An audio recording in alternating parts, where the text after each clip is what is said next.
Hello everyone and welcome to Number 9 Farms. Today is day 15 of the Three Rivers Challenge. What I've done today is I went ahead and got the sous vide out that I talked about at the beginning of the challenge that we had bought back last summer.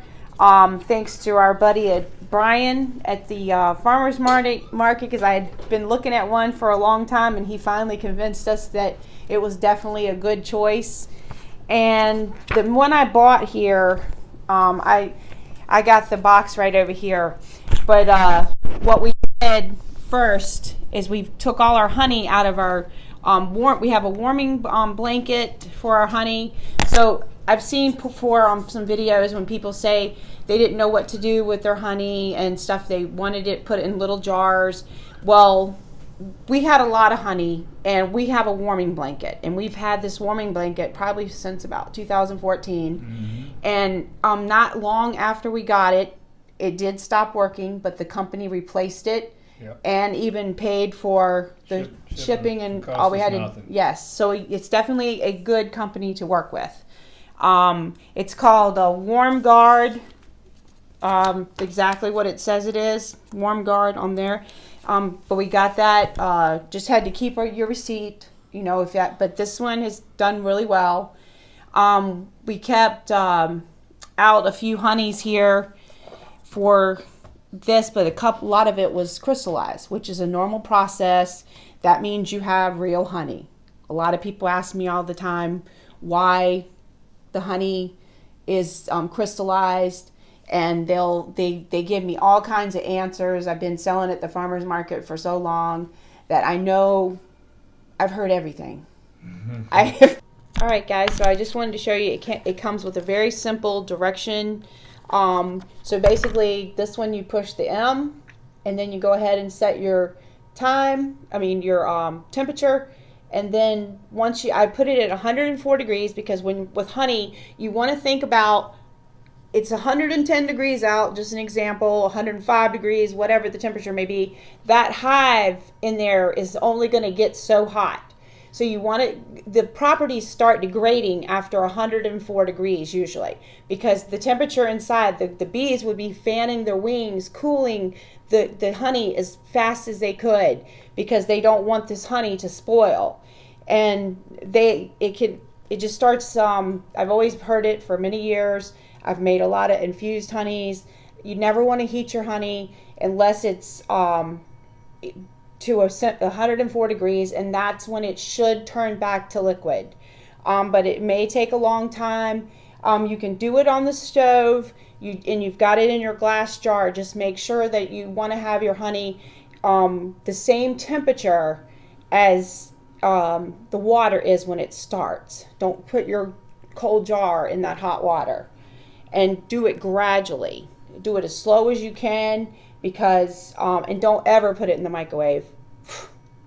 You might as well just be wasting it if you put it in the microwave, and especially in a plastic bottle. I killed right there. That was but anyways, this was very simple. I don't have the plastic container that they suggested to use, but it didn't say anything against using the metal. The only thing that I could see there being a problem, if this was up to 165 degrees, the metal would get much hotter. So you wouldn't want to have this around children that could possibly touch it.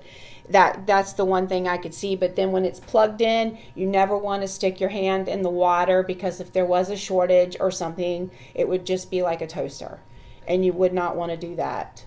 So that's the only things right now I can see that we need to talk about for it, and I'm excited to use it. And it came with a little cookbook, and I'm not trying to promote this company or anything, because I have nothing to do with it. It just happened to be the one that I picked out and bought. And it did come with some bags.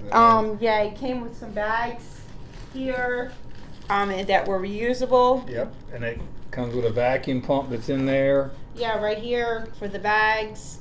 And this is the honey bucket right here. And whenever you have it in the honey bucket, you do not want to have the lid on the honey bucket. No. because what you want to have is a cloth or a tea towel, and you can get these bucket rings, and you put that way as it's heating up with the blanket, all the moisture that might be in there doesn't go to your lid and then come back into your honey and can spoil it or ferment it. It evaporates out of through the towel.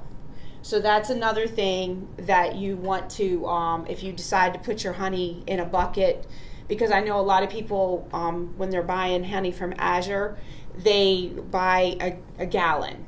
And this way with the warming blanket and the lid in the bucket, because this is a pour and spout. And when we bought this bucket, did it come like this or did you make it? I think I made that. I don't okay, remember. But you can buy the pouring spout. I think it may have had the hole in it and I had to put it together or something. Yeah, I think that's what it was. We have made them too. We made them before we bought one. Yeah. So that right there is another tip. But other than that, I'm looking forward to using some of the things in the cookbook, because look at some of these good recipes that it has. And the turkey breast, the chicken wings, which Colby, we have a lot of chicken wings out there, so that's a good one for sure. But roast beef, and we do have a couple of things of short ribs. I think we're going to do those first. Okay, Really? So I'm so glad to finally get it out of the box, because I think we got it around August, July, something like that. And today we're going to be making sloppy joes, and I'm going to be using that tube of brown beef from yesterday. And down on the shelves, the pantry shelves, I have made this year. I made sloppy joe starter mix. Woohoo! The fire is going for tonight's dinner, and while the fire was going, I was able to make jewelry with my granddaughter, and we got a lot done today, and I'm excited, and I can't wait to show at the farmers market for this season coming up. Okay, so I'm back to using another flour that is in storage. So this from 2020 that I put this in this jar and sealed it off, and of course it's already ready to go because I'm getting ready to put it in the bucket to make the bread. Over here I am boiling some water for some hibiscus tea. The firebox is nice and hot, and we are supposed to be in -30 tonight. Okay, so Bruce went down and got me more to go ahead and put in the bucket, because I had that large bucket to put it in. This is going to be it. I'm scared I might have to go buy some. Yeah, we have 2 more of those that I can find right now. 2 more? Yes. Okay. I just wanted to tell you I wasn't going to bore you again with making the buns, but I'm making more homemade buns, but I do have videos on that, so I will put those links below.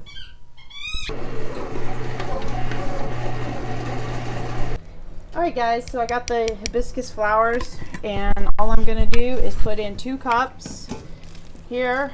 Woo, look how hot that is. That it's, did you see the little, sorry, the beads come off of the water. And then I'm gonna take it off the stove once it's the flowers are in there, and then I'm gonna go ahead and let it steep for about 15-20 minutes, and then we'll put some honey in it. Show you, this is what I've got, the Bob's Red Mill grain-free blueberry muffin mix, and we had got this I think from Azure maybe. Anyways, Bruce said, why don't you make some of these? So here we are making some, but I wanted to show you just so you knew that they came out of this little bag, that they are gluten-free. You still got time.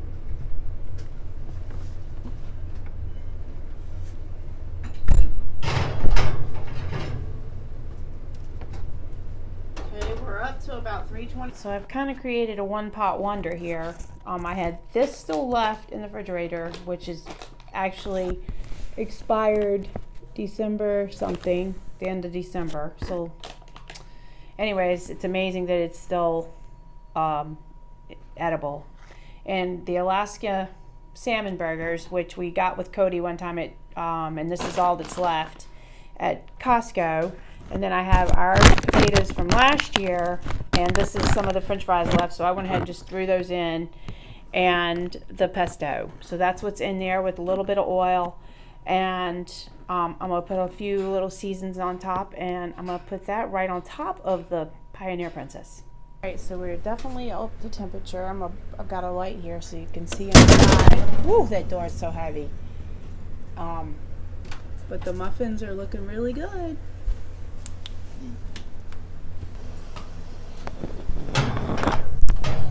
Get back. Oh yeah, look at that. Look at the little browning and everything. Yeah. Too bad they're not gluten-free. I'm gonna go ahead and take them in there. You got muffin and muffin. Alright, so we're gonna make some of this hibiscus tea. Usually Dusty makes it, but whoops! Dusty does it in the sink, but I don't know if we can see it over there, so I thought I'd bring it out here, and I do like half of the jar.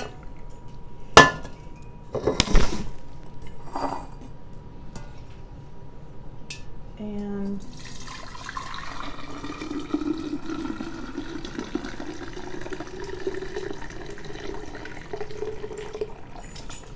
of course y'all get the picture. Just go back and forth with half of what you have. And then I fill the rest up with a little bit of water. Try to get all the goodness out of this.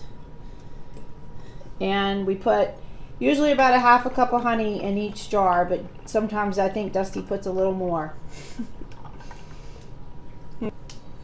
Alright, so just a little bit of half a cup of honey. Okay.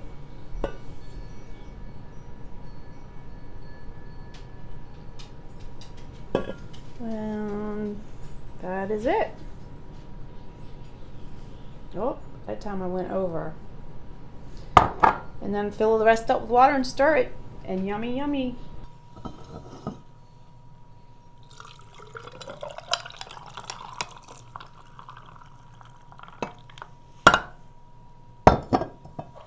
Cheers.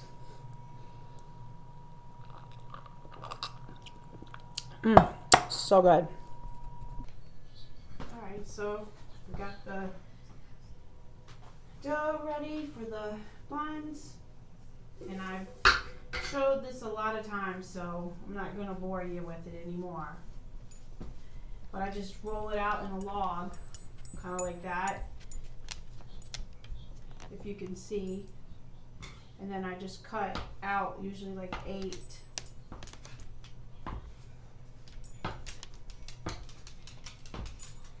And then kind of, well, take some from some of these, the bigger one in the middle. And then I just kind of ball it up like that and put it in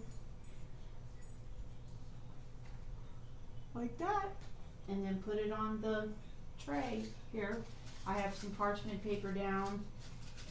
These little buns are my boy's favorites for, of course, with the sloppy joes tonight.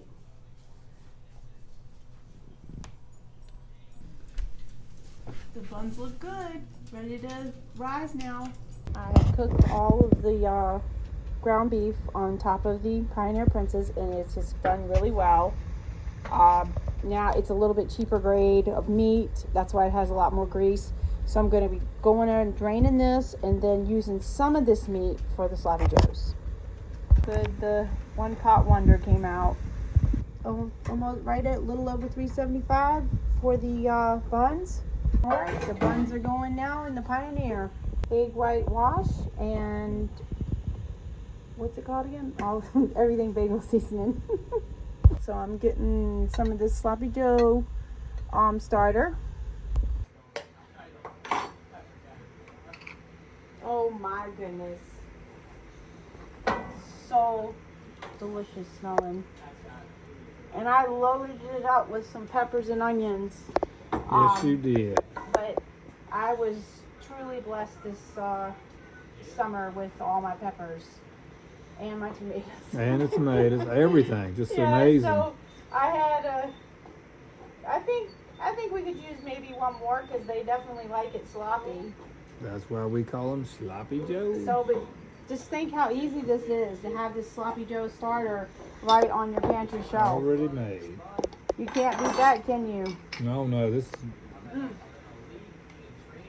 Look, that's perfect. Well, this year she got to make a lot of other things that we don't normally get to make, which was amazing.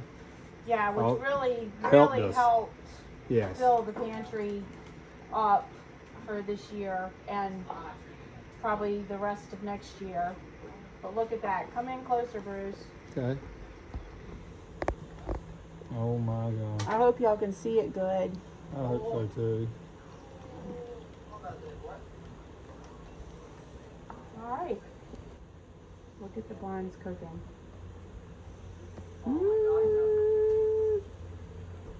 Now we can eat. Woohoo! Look at those yummy buns. Oh, look at those yummy, yummy buns. Mm-mm-mm. Yeah. Those. Themed some broccoli too. That last of it.